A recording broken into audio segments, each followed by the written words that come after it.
Hey, what's up guys, my name's Finite and today I'll be talking about the term historically accurate. I'll mostly be ranting about people who complain about this, but I'll also give you my stance on it. So I'll start off by saying I love history. History is my favorite subject in school and I do really well in it. And I love watching war movies, reading war books and playing war games because of this.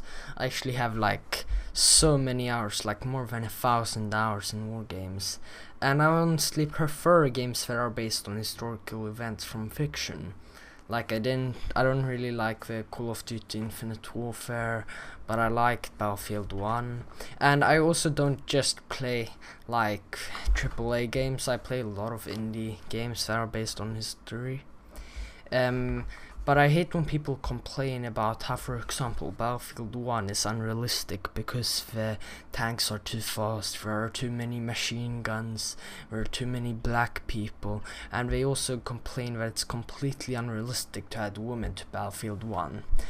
And to some extent I agree with this, but there are actually quite a few Russian women soldiers, but nothing compared to the men. But I really don't care if I play as a woman or a man. People say that you don't get as immersed into the game, but I say that's crap.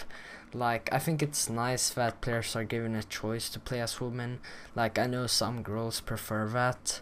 And I also think it's nice to give a woman a bit of recognition.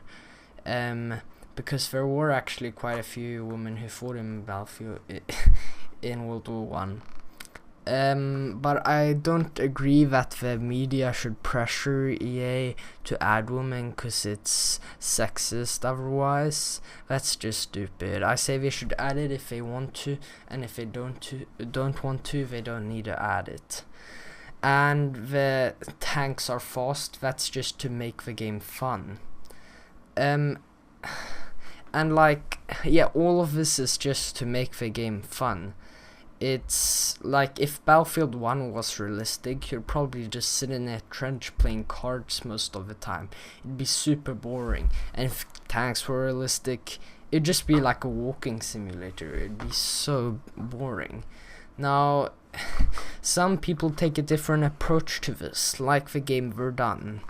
The Verdun is a game which represents World War One a bit better than Battlefield 1, but that doesn't make the game better. And in Verdun there are no tanks, ships, trains, vehicles or planes, and there are barely any buildings at all. So I prefer Battlefield 1 from Verdun, even though it's super fun. I've got more than 100 hours in Verdun, but it's just Battlefield 1 has so much stuff to do. In the real World War 1, there weren't that many tanks, that many boats, that many planes, but it's super fun that Battlefield 1 has them.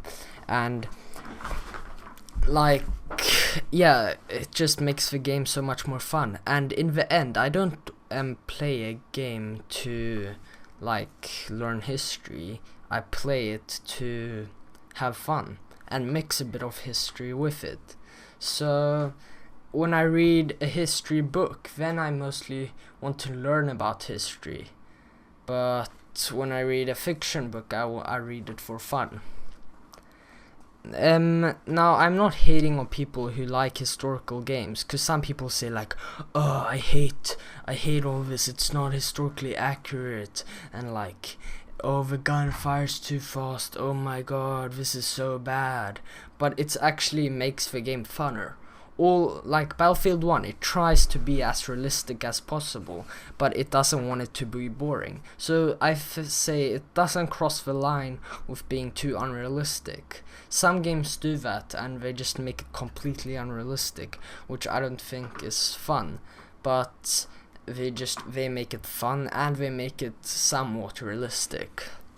And like, a game is supposed to be fun, not historically accurate, but sometimes it can be both, and there's nothing wrong with that. I'm not hating on people who like historical games, and I get that this is just an opinion, but I don't think you should use historically accurate as a negative, like, stance, because some people give a game like a negative review and say it's historically accurate. And so what? Yes, we can recognize that the game is not historically accurate, but that doesn't mean it's a bad game. So then you can see if it is historically accurate and it's a good game, then people who like that can buy it.